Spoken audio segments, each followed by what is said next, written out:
Hi fans of high quality entertainment. Now I just did a video yesterday with Stevie Ricks, who does a superb impersonation of Paul McCartney and of course all the other Beatles and many other rock stars. Thank you once again, Stevie, for collaborating with me. And also, very recently, Fit to be Tie-Dyed did a video about Paul McCartney's solo career. And I've talked about Paul McCartney's solo career in other videos, and I've even reviewed most of his albums separately in videos. But it's been a while, and I thought I wanted to just go through Paul McCartney's solo career again with you Beatles fans and Paul McCartney fans. And I would just love your thoughts on his entire solo career.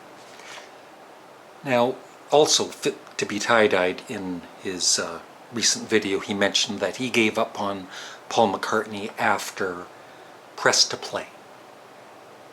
And I was basically around the same time I totally gave up on his career.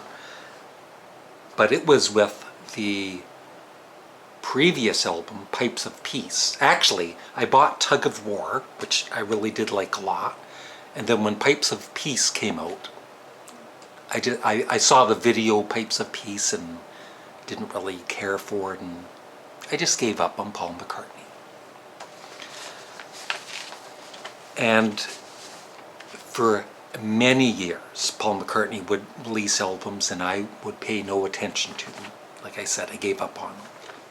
But I started seeing good reviews from the critics for albums like Flaming Pie and even Driving Rain and Chaos and Creation in the Backyard, but I still didn't budge.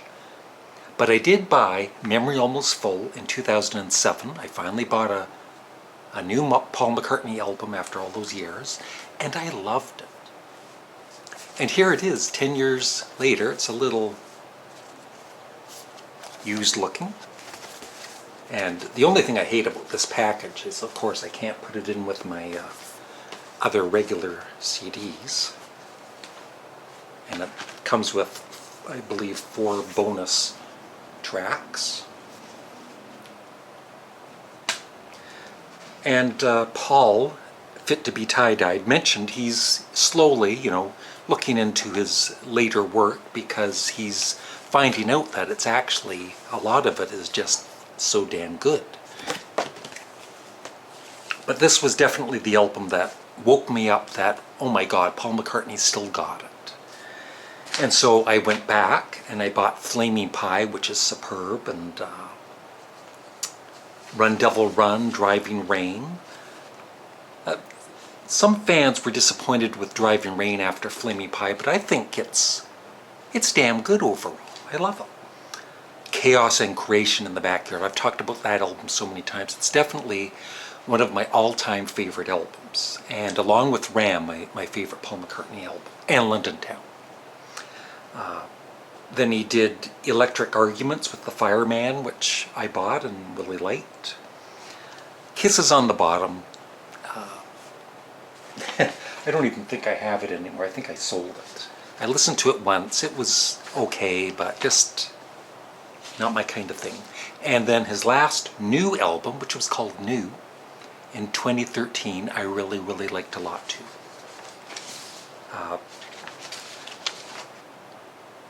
But let's start at the beginning.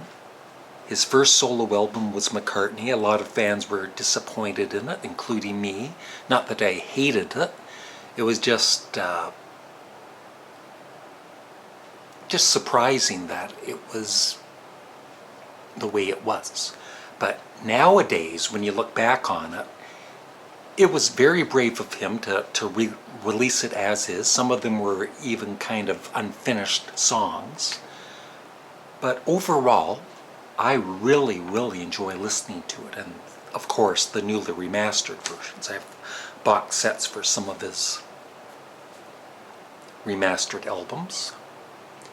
Ram, I always loved, and the newly remastered Ram box set I love even more. It's definitely way up at the top is Paul McCartney's best work. Wildlife, I like. I'm hoping that they remaster it, remix it or whatever, and it's re-released, and there's hopefully new appreciation for it. Red Rose Speedway, I've even started to appreciate that album. I never bought it when I was younger, and I think that's why maybe I'm not that taken with it, or I haven't been that taken with it. But I'd say in the last few weeks I've listened to it on Spotify, and it's actually got more good songs on it than what I remember. Venus, of course, Band on the Run, one of his greatest. And Venus and Mars was kind of a letdown in a way, but still, it's packed with great songs. Wings at the Speed of Sound, I really like. It was, good of Paul to really try and make this a group effort and let the other band members sing and record their own songs. I'm not talking about any of the live albums, just Wings and Paul McCartney solo albums.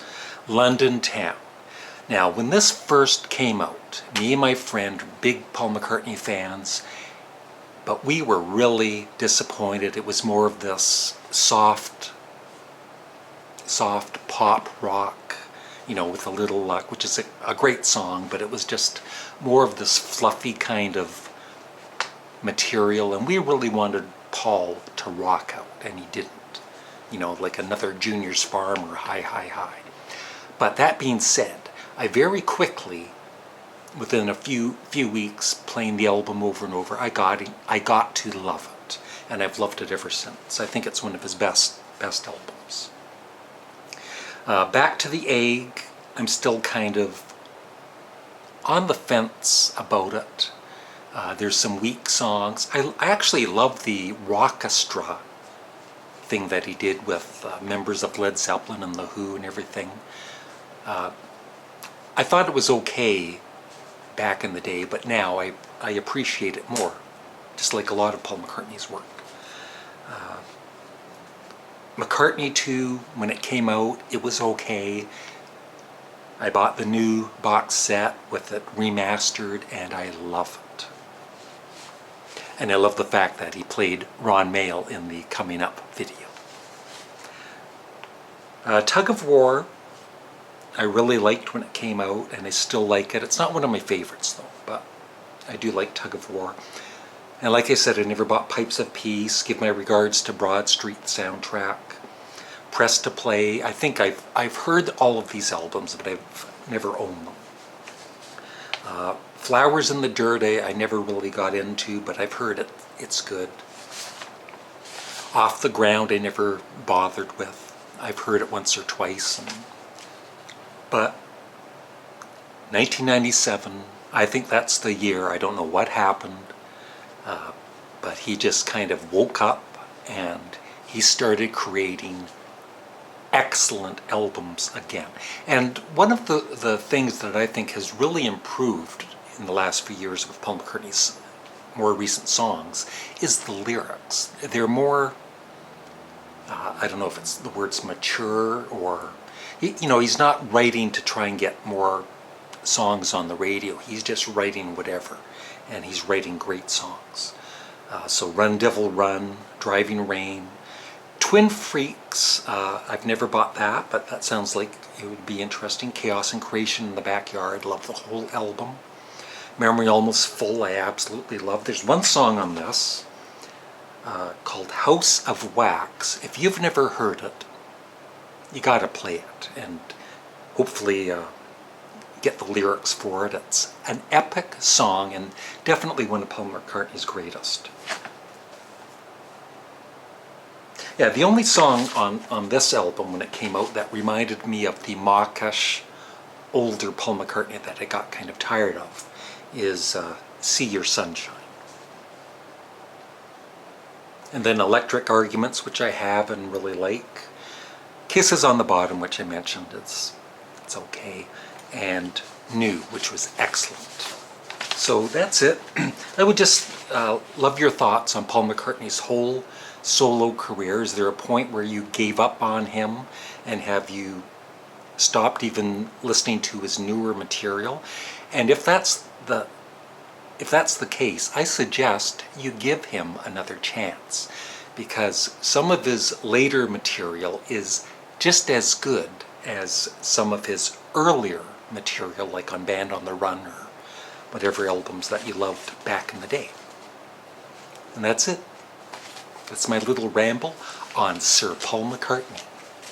Thanks for watching. Have a great day. Bye.